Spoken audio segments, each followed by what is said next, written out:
Karl Sandberg एक nature lover poet है, ये आपको पता होना चाहिए मेनली, ठीक है। और फॉग इनकी इंपॉर्टेंट पोम है जो आपके सिलेबस का पार्ट है। मेरा मन रीडर रिस्पॉन्स थियोरी में आप एज अ रीडर अपनी पोम में जो चाहे समझो, उनका एक बना के आप लॉन्ग क्वेश्चन भी बना सकते हो, लॉन्ग आंसर भी लिख सकते हो। इतना कंटेंट मैं आपको दे दूंगी अच्छे अच्छे फ्रेजेस यूज करके। क्लियर हो गया? Hey everyone, this is Nidhi Gupta, your English coach, and I welcome you all to Sankalp Bharat foundation YouTube channel. आज हम लोग कवर करने वाले हैं फर्स्ट फ्लाइट बुक की एक और पोम को। पोम का नाम है फॉग। जितना छोटा नाम है उतनी ही छोटी पोम होने वाली है। इंटरेस्टिंग पोम है। जनरली हम लोग पोम पढ़ते हैं बर्ड्स के बारे में या और किसी एलिमेंट के बारे में, एनिमल्स के बारे में, लेकिन आज हम लोग पोम पढ़ेंगे नेचुरल एलिमेंट के बारे में, नेचर के बारे में। That's fog. तो ये जो कार्ल सैंडबर्ग हैं, जो इस पोम के जो पोएट हैं, ये एक नेचर लवर पोएट हैं। तो इनको नेचर बहुत पसंद है, इसीलिए इन्होंने फॉग के ऊपर एक पोम लिखी है। फॉग आप सबको समझ आ गया? जब हम लोग विंटर में सुबह सुबह उठते हैं, घर से बाहर निकलते हैं, बैल्कनी से बाहर निकलते हैं, तो सामने फॉग दिखाई देता है, ठंडा ठंडा लगता है और विजिबिलिटी कम हो जाती है, सामने दिखाई देना बंद हो जाता है, ऑफ कोर्स बिकॉज फॉग की वजह से। तो इसी सब को यहाँ पे डिस्क्राइब किया गया है। और सरप्राइजिंगली यहाँ पोइट ने फॉग को कंपेयर किया है कैट के साथ। अब आप बोलोगे मैम फॉग और कैट में क्या रिलेशनशिप है, हमें तो कुछ समझ नहीं आया। लेकिन पोइट ने क्या किया है, कैट की क्वालिटीज को, उसके आने के तरीके को, जाने के तरीके को, बैठने के तरीके को, साइलेंटली अपीयरेंस दिखाने के तरीके को कंपेयर किया है फॉग के मूवमेंट से। फॉग आता कैसे है, जाता कैसे है। तो पोइट का कहना है जिस तरीके से कैट आती जाती है साइलेंटली, हमें पता नहीं चलता, सेम उसी तरीके से फॉग भी आता जाता है और हमें पता नहीं चलता। अब आप बताओ क्या ये बात सच है? Do you feel so? आपको लगता है ऐसा कि कैट और फॉग में सिमिलैरिटी है उसके मूवमेंट को लेके? अपीयरेंस की बात नहीं हो रही है, मूवमेंट की बात हो रही है। अगर आपको ऐसा लग रहा है तो पोइट ने सही तरीके से आपको पोम को एक्सप्लेन कर दिया है, या मैंने आपको ये जो चीज बताई है ये सच है, राइट? इसी चीज को पोइट ने यहाँ डिस्क्राइब किया है। वीडियो की शुरुआत करते हैं। पोम को लाइन बाय लाइन समझेंगे। वैसे भी 6 लाइन्स की पोम है तो छोटी है, जल्दी खत्म हो जाएगा वीडियो। डिटेल एक्सप्लेनेशन करेंगे, पोएटिक डिवाइसेस करेंगे, क्वेश्चन आंसर्स करेंगे, लास्ट में थीम भी बताऊंगी और आपसे क्वेश्चंस भी पूछूंगी। तो जो क्वेश्चन का आंसर है वो आपको मुझे कॉमेंट सेक्शन में देना रहेगा, ठीक है? थोड़ा सा जान लेते हैं सैंडबर्ग के बारे में। कौन है? अमेरिकन राइटर है, आपको पता होना चाहिए। पुलित्जर प्राइज विनर है ऑफ कोर्स। पोइट्री के लिए तो इन्हें मिला ही है। इसके अलावा इंपॉर्टेंट चीज क्या है, इन्होंने अब्राहम लिंकन की बायोग्राफी भी लिखी है, तो इसके लिए भी इन्हें जाना जाता है, फेमस है। फेमस पोम में एक ग्रास हो गई इनकी और एक शिकागो, ये 2 इंपॉर्टेंट पोम इन्होंने लिखी हैं। तो कार्ल सैंडबर्ग एक नेचर लवर पोएट है, ये आपको पता होना चाहिए मेनली, ठीक है। और फॉग इनकी इंपॉर्टेंट पोम है जो आपके सिलेबस का पार्ट है, ठीक है। तो कितनी बड़ी पोम है? बहुत ज्यादा बड़ी नहीं है, 6 लाइंस की पोम है। ये आपकी पोम यहाँ शुरू हुई और यहाँ खत्म हो गई। जो मेन है डोमिनेटिंग फिगर ऑफ स्पीच इस पोम की, वो भी मैं आपको बता देती हूँ, दैट इज मेटाफर। क्योंकि सीधा सीधा कंपेयर हो रहा है, आपको समझ आ रहा है। फॉग को कैट से कंपेयर किया है, कैट को फॉग से कंपेयर किया है। पर्सोनिफाई भी किया गया है कैट को, क्योंकि कैट को क्या क्वालिटीज दी गई है, फॉग को क्या क्वालिटीज दी गई है, ह्यूमन बीइंग की, आना जाना बैठना। तो ये पर्सोनिफिकेशन भी हो गया। तो मेनली जो आपकी डोमिनेटिंग फिगर ऑफ स्पीच रहेगी इस पोम के अंदर, वो मेटाफर रहेगी, क्योंकि सीधा सीधा कंपैरिजन की बात हो रही है, ठीक है। बाकी पोम शुरू करते हैं, एक एक करके पढ़ते हैं। पोएटिक डिवाइसेस बाकी आप बताओ, आपको क्या दिखाई दे रहा है इसके अंदर? सो यहाँ पोएट बोलते हैं the fog comes on little cat feet. अब क्या हुआ? Fog comes on little cat feet. अब आप वर्ड टू वर्ड मीनिंग देखोगे अगर इसका, तो आपको बहुत अजीब लगेगा कि फॉग आ रही है कैट के फीट पे, मेक्स नो सेंस। बट आपको यहाँ अपना दिमाग चलाना है और यही पोइट आपको अपनी पोम के थ्रू ब्यूटीफुली समझाने की कोशिश कर रहे हैं that the fog comes, yes it comes like little cats feet. कैसे आता है फॉग? बिल्कुल ऐसे जैसे लिटिल कैट आती है। तो एक कैट को अब हम यहाँ पे इमेजिनेशन शुरू करेंगे कि आपको कुछ याद है जब आप छोटे से थे, अपने घर में बैठे हुए हैं, छोटे बड़े, एक कैट आई, ओके, साइड से व्हाइट कलर की, कोई भी कलर हो सकता है, व्हाइट मैं फॉग की वजह से ले रही हूँ, आती है और वहां बैठ जाती है। आप पार्क में है, पार्क में आपने देखा कैट आएगी और शांति से वहां आकर बैठ जाएगी। अब जो कैट है नेचुरली उसका जो बिहेवियर होता है वो साइलेंट होता है, मिस्टीरियस होता है। आपने कभी कैट की आईज देखी है? कभी आप कैट की आईज को देखोगे ना, आपको डर लगेगा, मिस्टीरियस, ऐसा लगता है कुछ छुपा के अंदर अपने आंखों में कुछ कर रही, चालाकी सी दिखा रही है कुछ, राइट? तो ये कैट का बिहेवियर है, उसका पर्सनैलिटी ऐसा ही होता है।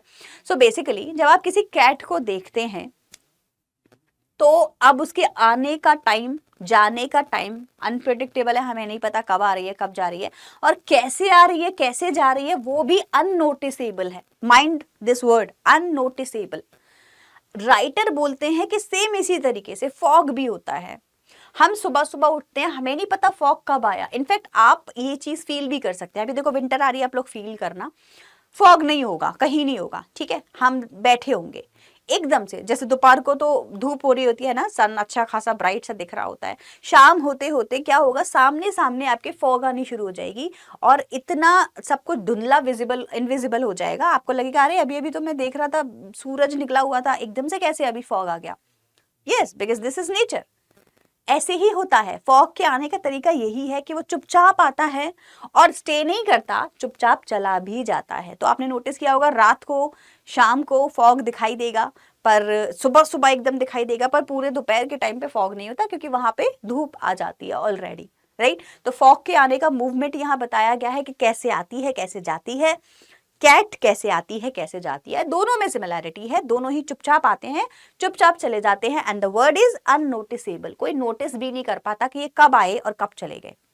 अब यहां से आपको एक और इंपॉर्टेंट कीवर्ड मिलेगा, that is change.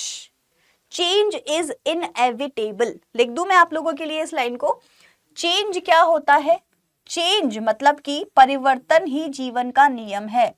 Is inevitable मतलब कि होगा, ये तो होगा ही होगा, है ना? अब कोई चीज हुई है, आई है तो जाएगी, गई है तो फिर आएगी, राइट? तो ये एक थीम है इंपॉर्टेंट इस पोम की कि चेंजेस तो होते हैं। तो यहाँ आपको एक और चीज सीखने को मिलेगी, क्या कि दुख आए हैं लाइफ में तो वो जाएंगे, सफरिंग्स चली जाएंगी and we will be happy again. और अगर आप आज खुश हैं तो बहुत ज्यादा सर पे चढ़ाने की जरूरत नहीं है सक्सेस को, क्योंकि हो सकता है not so good days are coming behind, हो सकता है ऐसा हो आपके साथ में। So we have to be neutral. तो ये भी एक आपकी लर्निंग हो जाएगी इस पोम से। तो चेंज भी एक इंपॉर्टेंट थीम होगी। याद रखना, दो चीजें बता चुकी हूँ, एक हो गया नेचर जो हमारी थीम है, दूसरा हो गया चेंज, ठीक है? अभी एक और है, तीसरा है, वो भी बताऊंगी। चलो, सो द फॉग कम्स। अब आपने देखा 2 लाइनों में हमने कितना कुछ समझ लिया। तो यही तो क्वालिटी होती है पोम की, किसी हेकू की, कि छोटी छोटी पॉइंट्स में भी आपको काफी कुछ समझा जाए poem. The fog comes on little cat feet, it sits looking over harbour and city. अब देखो यहाँ पे फिर से एक कंपैरिजन हो रहा है। इमेजिनेशन बनाओ, इमेज बनाओ अपने माइंड में, ठीक है? इमेजिन करो इसको कि एक पोम, एक कैट जब आती है, इट सिट्स बैठ जाती है, लुकिंग ओवर हार्बर। हार्बर क्या हो गया? जो पोर्ट होते हैं ना, जहाँ पे शिप्स वगैरह आप बांधते हो, तो उसको डेक को, किनारा नदी का, उसको आप लोग हार्बर बोलते हो। तो सिटी पे और हार्बर पे फॉग आ जाता है और पूरे को कवर करता है। तो इस पिक्चर को पोइट इमेजिन कर रहा है और बोल रहा है जिस तरीके से कैट आती है ना, वो भी silently haunches and then moves on. Silently haunches, यहां तक पढ़ो, तो वो क्या करती है, अपने हॉन्चेस पे बैठ जाती, हॉन्च कर लेती है। तो बेसिकली नीज बेंड करके बैठने को हॉन्च करना कहता है। एक तो होता है ना क्रॉस लेग करके बैठना, एक होता है हॉन्च करके बैठना। सो ये यहाँ पोइट आपको बोलता है, आपको बस इमेजिन करना है कि जिस तरीके से कैट आई और चुपचाप अपने हॉन्चेस पे आके बैठ गई, नीज पे आके बैठ गई, उसी तरीके से फॉग आता है सुबह सुबह और सिटी पे और पूरे हार्बर पे। हार्बर यहाँ पे बस बेसिकली पोम में ले लिया है राइटर ने, मतलब बेसिकली बोलना चाह रहे हैं पूरी सिटी को कवर कर लेता है। तो दूर से देखोगे तो सिटी पर फॉग का आना और घर में कैट का आना सिमिलर सिचुएशन है, मूवमेंट के थ्रू और अपीयरेंस वाइज, दिखने में और मूवमेंट उनका जो होता है, चुपचाप से आना, चुपचाप से चला जाना, सेम। देन बोलते हैं and then moves on what, the cat and the fog both. जिस तरीके से कैट आई, हॉन्च किया और चली गई, उसी तरीके से फॉग आया, पूरे सिटी के ऊपर कवर किया और चला गया। तो कंपैरिजन सीधा सीधा हर बार आपका कैट और फॉग से हो रहा है। अब आप इसको पढ़ोगे ना पूरी पोम को, तो आप एक ट्रांजिशन सा फील करोगे इसके अंदर कि यहाँ से तो बात हो रही थी फॉग की और खत्म हुई है कैट पर। तो यहाँ आपको स्पेशली हर लाइन में बताया नहीं जाता कि जिस तरीके से कैट उस तरीके से फॉग, नहीं, यहाँ तो एक लाइन बोली गई कि the fog comes on little cat feet, it sits. अब सिट्स का क्या मतलब हो गया? कैट सिट्स बट किसके लिए? Over harbour and city. अब यहाँ पे आपको कैट समझ में आना है और यहाँ पे आपको फॉग समझ आना है। आप नोटिस कर रहे हो पोम को, एक ट्रांजिशन हो रहा है हर लाइन में। यहां बोला, देखो इसको बड़े प्यार से एक बार और आप लोगों को समझाती हूँ, आपको मजा आएगा इसको समझने में। यहां बोला, इस वाली लाइन में बोला कैट, सॉरी इस वाली लाइन में बोला फॉग, सॉरी एक सेकेंड, इस वाली लाइन में आपको बोला फॉग, तो द फॉग कम्स, ठीक है। अब यहां है the cat comes on little cat feet, यहां हो गया कैट, फिर हो गया इट सिट्स, ये बैठती है cat over harbour and city. अब कैट तो नहीं बैठेगी, कौन बैठेगा? फॉग। यहां बात हो रही है फॉग की। ऑन साइलेंट हॉन्चेस, यहां बात हो रही है कैट की। एंड देन मूव्स ऑन, बात हो रही है कैट एंड फॉग दोनों ही एक बार चले जाते हैं। आपने नोटिस किया लाइन बाय लाइन ट्रांजिशन को? सो पोइट चाहता है कि देखो जब मैं बोल रहा हूं समझ जाओ, दोनों के लिए बोल रहा हूं। जब कैट कहूं तो आप समझ जाओ फॉग भी, और जब फॉग कहूं तो समझ जाओ कैट भी, और लास्ट में जब मैं बोलूं तो समझ जाओ दोनों हैं ही, दोनों गए। सो बेसिकली इस ट्रांजिशन के थ्रू आपका जो पूरा पोम है वो फिनिश हो जाता है। इंटरेस्टिंग पोम है, छोटी सी पोम मैंने आपको बताया। एक तो मैंने आपको इंपॉर्टेंट इसकी थीम बताई दी थी, क्या बताई थी बताओ जरा, स्टार्टिंग बताओ मुझे। मैंने आपको सबसे पहले थीम क्या बताई थी इसकी?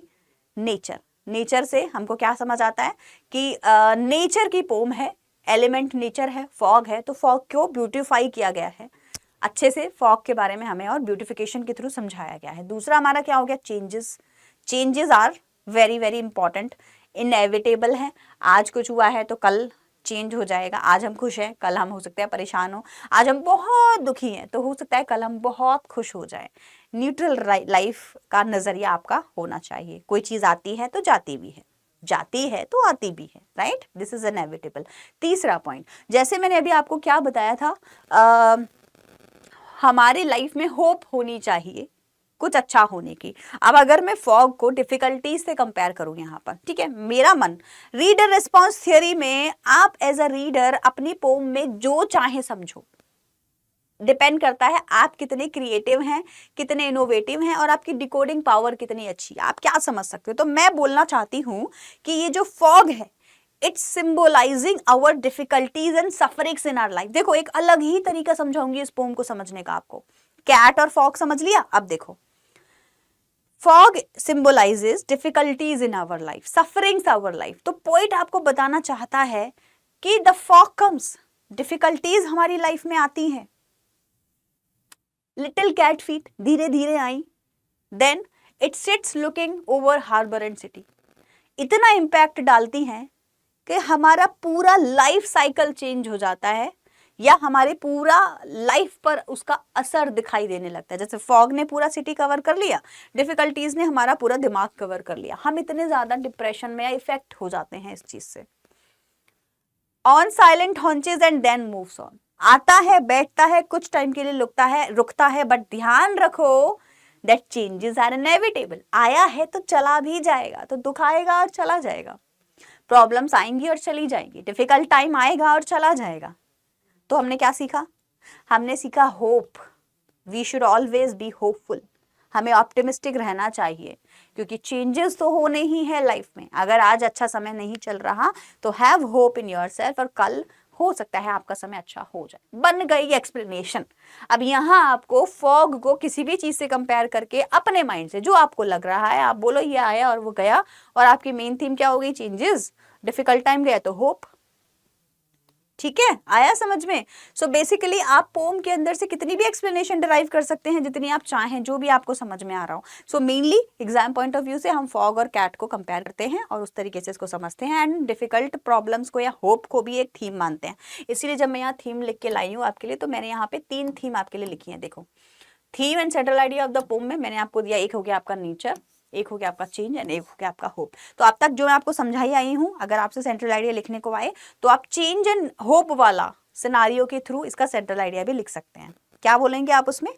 कि चेंजेस तो लाइफ में होते रहते हैं, डिफिकल्ट टाइम अगर आया है तो एक दिन चला भी जाएगा, इसीलिए we should always have hope, never lose hope. Central idea आपका बन जाएगा। क्लियर हो गया? चलो पोएटिक डिवाइसेस की बात कर लेते हैं इस पोम के लिए। तो मेन पोएटिक डिवाइस मैंने आपको क्या बताया था? सबसे पहले मेटाफर यूज हुई है, fog is compared to cat. तो फॉग को किससे? कैट से बहुत ब्यूटीफुल तरीके से कंपेयर किया गया है पूरी पोम के अंदर।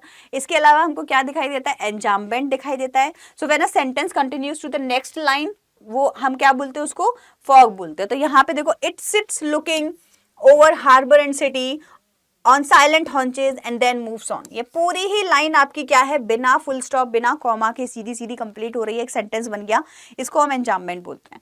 पोएट ने लाइनें तो डिवाइड की हैं लेकिन वो एक ही लाइन है, बिना किसी रोक टोक के, बिना किसी पंक्चुएशन मार्क के, तो ये एंजाम्बमेंट हो गया। पर्सोनिफिकेशन में क्या है, फॉग और कैट दोनों के लिए ही बोला गया है कि इंसान की तरह आया बैठा चला गया। तो अब हम फॉग को तो ऐसे नहीं कह सकते ना कि फॉग आया और चला गया, ये तो नेचुरली प्रोसेस चल रहा है, बट हमने अगर ऐसा बोला है तो हमने उसको पर्सोनिफाई कर दिया। तो एक आपका जो इंपॉर्टेंट है वो पर्सोनिफाई है। इसको देखने के बाद अगर आपके माइंड में इमेज बनी तो इमेजरी भी यूज की गई है, ठीक है, इमेजरी भी इसमें यूज की गई है। बाकी यही 3 इंपॉर्टेंट है जो आपको पता होनी चाहिए। चलो क्वेश्चन आंसर्स की बात कर लेते हैं। ब्यूटीफुल पोम है, ज़्यादा जल्दी मतलब ज़्यादा टाइम वेस्ट किया नहीं है मैंने, जितनी जितनी चीज़ें आपको जल्दी जल्दी समझा सकती थी बता दिया, बिकॉज एग्जाम टाइम है, आप भी जल्दी जल्दी चीज़ें समझना चाहते हो, है ना। चलो क्वेश्चन आंसर्स की बात कर लेते हैं एक बार। कुछ 3-4 इंपॉर्टेंट क्वेश्चन हैं, बाकी एक आपके लिए भी है, आप लोग मुझे लास्ट में उसका आंसर देना। What does Sandberg think the fog is like? सीधा सीधा आंसर कैट है आपके लिए, है ना, बट क्या आप उसको एक्सप्लेन कर सकते हैं? अपने आंसर को लिखना आपको आना चाहिए बेटा। मैं हमेशा आपको बोलती हूँ that your content has to be very natural and very real and very original. हर कोई सेम आंसर अगर एग्जाम में लिख के आएगा तो टीचर नंबर नहीं देगी। तो आप खुद से अपने आंसर को लिखो। आंसर लिखने का तरीका कैसा होता है, पहले आप कॉन्टेक्स्ट बनाओ, है ना, एक लाइन का कॉन्टेक्स्ट बनाओ, पोम के बारे में उसमें थोड़ी सी इंफॉर्मेशन दो, उसके बाद में जो क्वेश्चन पूछा गया उसका आंसर दो, अच्छे अच्छे वहाँ कीवर्ड्स यूज करो, अच्छे अच्छे फ्रेजेस यूज करो, और उससे आपका आंसर बढ़िया बनता है। कैसे लिखेंगे इसका answer? What does Sandberg think the fog is like? तो सबसे पहले बताएंगे कि फॉग क्या है ना। पहले बताइए पोइट ने फॉग को क्या बोला है। फॉग है, आता है चला जाता है, साइलेंटली है। फिर आप बताइए कि एक्चुअली ना पोइट बोल रहा है कि हमने कैट को ऑब्जर्व किया है, कैट भी तो सेम करती है, इसीलिए लास्ट में लिख दीजिए कि फॉग को पोइट ने कैट से कंपेयर किया है। समझ आ गया? इस तरीके से आप इसका आंसर लिखें। कैसे लिखेंगे? The pome is very nice example of metaphor. मैंने आपको बताया डोमिनेटिंग जो आपकी पोएटिक डिवाइस है वो क्या है, metaphor, which has been used in the poem to compare the movements of fog with the movements of cat. Important line, पूरी पोम में क्या हुआ है, 2 चीजों का कंपैरिजन हुआ है। किसका हुआ है? कैट का हुआ है और फॉग का हुआ है। दिखाई दे रहा है आपको? अच्छा, फिर क्या हुआ? The poet thinks that the fog is as unpredictable as cat is. मैंने आपको बोला था अनप्रेडिक्टेबल एंड अननोटिस्ड, ये 2 वर्ड आप अपने याद रखने। अनप्रेडिक्टेबल, प्रेडिक्ट नहीं कर सकते मूवमेंट कब आई कब गई। अननोटिसेबल, आप नोटिस भी नहीं करते कि कब आई कब गई। दोनों ही चीजें आपके लिए इंपॉर्टेंट हो जाती हैं। नीडलेस टू से, देखो मैंने आपको बोला था कि आपने क्या करने हैं ना, अच्छे अच्छे वर्ड्स फ्रेजेस यूज करने हैं। मैंने बोला नीडलेस टू से, नीडलेस टू से मतलब of course it's obvious that a cat comes and fogs and goes from a place very silently. It's very obvious, आपको पता है कि कैट आती है साइलेंटली चली जाती है, ये आपका इंपॉर्टेंट वर्ड हो गया। Which is hard to notice, notice नहीं कर सकते, ये आपका इंपॉर्टेंट वर्ड हो गया। अनप्रिडिक्टेबल कहाँ लिखा हुआ है? अनप्रिडिक्टेबल मैंने आपको बताया था, वो भी आपका एक इंपॉर्टेंट वर्ड हो गया, ये रहा, ठीक है। लाइकवाइज, इसी तरीके से लाइकवाइज क्या हो गया आपका, एक और फ्रेज है, मैंने इसमें 2 फ्रेजेस यूज कर लिए, needless to say and likewise. Similarly likewise इसी तरीके से the fog comes to the sea in an unpredictable way, port लिखो या SCA वाला था ये, है ना, and does not stay at a place for a long time, ज्यादा टाइम तक रुकता नहीं है। तो अभी अगर आपसे बोला जा रहा है कि बताओ फॉग को किससे कंपेयर किया है, तो आप सीधा सीधा बोलोगे कैट से। क्यों? क्योंकि उसका मूवमेंट ही ऐसा है, आता है, अननोटिसेबल रहता है, चुपचाप साइलेंटली चला जाता है। दोनों को आपने एक्सप्लेन करके यहाँ बता देना है, दोनों का कंपैरिजन हो जाएगा। देखो मेनली जो कंपैरिजन है वो मूवमेंट के ऊपर ही हो रहा है, आती है और जाती है, तो यही मेन है आपके लिए, इसी के ऊपर ही आपको बार बार आंसर खेलना है। आने वाले जो क्वेश्चंस हैं आपके एनसीईआरटी के क्वेश्चंस है, ये बहुत ही सिमिलर हैं, सब में सेम ही चीज है, क्योंकि पोम इतनी सी है तो उसमें से क्या ही क्वेश्चंस बनेंगे, है ना। तो बार बार सिमिलर चीज आपको लिखनी रहेगी, मूवमेंट के ऊपर, अपीयरेंस के ऊपर, फॉग, कैट, पोर्ट, मूवमेंट, आना जाना, साइलेंट, अननोटिस, अनप्रेडिक्टेबल, यही सारे आपके वर्ड्स होने वाले हैं। हाउ डज द फॉग कम, वही चीज होगी, देखो कैसे आता है। अब आप थोड़ा और ब्यूटीफुल नेचर को थोड़ा ले आओ, ब्यूटीफुल लगता है, विजिबिलिटी कम हो जाती है, एकदम से आता है, हम तो नोटिस ही नहीं कर पाते, अनप्रिडिक्टेबल होता है। फिर चला जाता है। So as it is beautifully described in the poem, ये देखो आपकी कॉन्टेक्स्ट की लाइन है, the arrival of a fog in the city is quite mysterious, ये भी आपका एक वर्ड हो गया, देखो अननोटिसेबल, अनप्रेडिक्टेबल, मिस्टीरियस, है ना। नो वन कैन प्रिडिक्ट, कोई प्रिडिक्ट ही नहीं कर सकता, when will the fog come and when will the fog go, will sit on the city and harbor. Its arrival is so silent, एक और हो गया वर्ड आपके लिए, that it's hard to notice its movement. Moreover is a phrase जो आप use कर सकते हैं। इसके अलावा this is natural that fog does not stay at one place for a long time and goes away silently. Hence the poet compares its arrival and departure with a cat who comes and goes from one place to another place, right? तो मैंने आपको क्या बोला, सारे questions mainly आपके same topic के ऊपर होने वाले हैं। तो क्वेश्चन कुछ भी आए आपके पास, इतना कंटेंट मैंने दे दिया है ना, यहाँ लिख के आप इसको यूज करो, जितना कर सकते हो उतना यूज करो। दोनों के क्वेश्चन के दोनों आंसर है उनका एक बना के आप लॉन्ग क्वेश्चन भी बना सकते हो, लॉन्ग आंसर भी लिख सकते हो, इतना कॉन्टेंट मैं आपको दे दूंगी अच्छे अच्छे फ्रेजेस यूज करके। क्लियर हो गया? देखो क्वेश्चन नंबर 3 देखो, ये भी सेम ही ड्रामा करेगा। What does it in the third line refer to? Okay, आप देखो वही जो इट था, इट कम्स एंड सिट्स वाली लाइन है ये, है ना। तो आप यहाँ पे सिंपल बता दीजिए, it refers to fog and which has been personified through its movement. तो यहाँ पे मूवमेंट्स के थ्रू फॉग को पर्सोनिफाई कर दिया गया है, कम्स एंड गोज, और फॉग की बात हो रही है। तो छोटा आंसर था, इसमें तो कुछ नहीं करना। क्वेश्चन नंबर 4 देखते हैं। Does the poet actually say that the fog is like a cat? क्या सच में बताता है फॉग कैट की तरह? हाँ बिल्कुल बताता है। Find 3 things that tell us that the fog is like a cat. Simple चीज है, आता है साइलेंटली, जाता है अननोटिसेबली, सिट करता है इस तरीके से जैसे फॉग। 3 तो मूवमेंट बताए हमें, आना, जाना, सिट करना। जिस तरीके से जो फॉग है वो पूरी सिटी कवर कर लेता है, उसी तरीके से कैट है वो अपने हॉन्चेस पे बैठ जाती है। डन? कर लोगे इसको आंसर को? चलो पढ़ लेते हैं एक बार किस तरीके से लिख के लाई हूं मैं आपके लिए।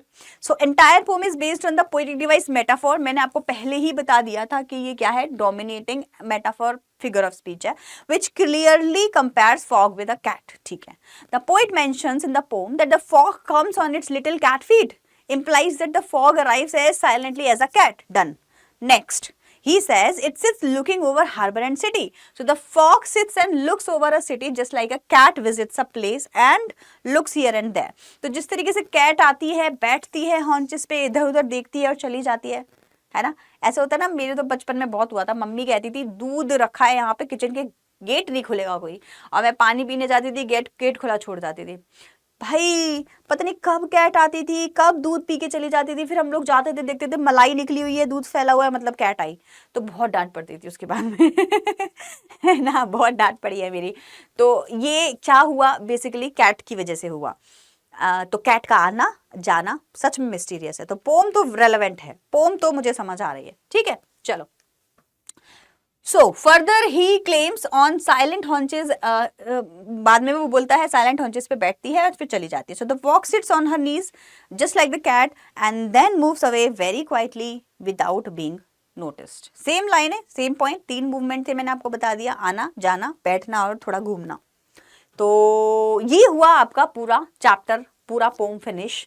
इजी पोम थी, बहुत अच्छे से आपको समझ आ गई होगी। लेकिन देखो वो जो मैंने डिफिकल्टी, सफरिंग्स, प्रॉब्लम वाला सिनारियो बताया था ना आपको, उसके अलावा होप रहनी चाहिए लाइफ में, बिकॉज चेंजेस आर इनएविटेबल। ये पॉइंट याद रखना, यहीं पे खेलेगा एग्जामिनर आपसे ये कैट और फॉग नहीं पूछेगा, वो आपसे ये जो मैंने बताया ना आपको सफरिंग्स है हमारी लाइफ में और ऐसे चली जानी है, इसके ऊपर खेलेगा एग्जामिनर आपसे, इससे आपसे क्वेश्चन करेगा। आप अगर आपके टीचर ने आपको नहीं पढ़ाया होगा ना कि प्रॉब्लम्स हैं, आएंगी चली जाएंगी, changes inevitable and have hope in your life, don't lose hope in your life, अगर आपने ये सिनारियो नहीं पढ़ा ना तो आप एग्जाम में आंसर नहीं लिख पाओगे। आपको लगेगा मैडम ने तो वो फॉग और कैट बताया था, ये पता नहीं एग्जामिनर क्या पूछ रहा है।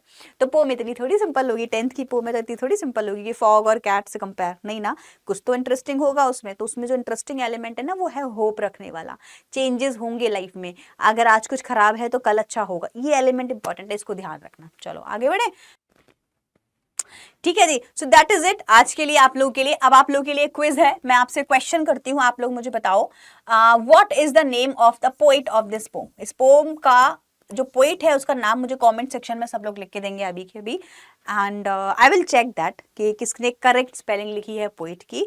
नेक्स्ट वीडियो आप लोगों की आएगी वेरी सून। पोम फिनिश करा रहे हैं हम लोग, जल्दी जल्दी रिकॉर्डेड में आपको सारी पोम मिल जाएंगी, फिर हम लोग आगे बढ़ेंगे, ठीक है। So that is it in today's video and I will meet you very soon in the next video. Till then bye everyone and take care.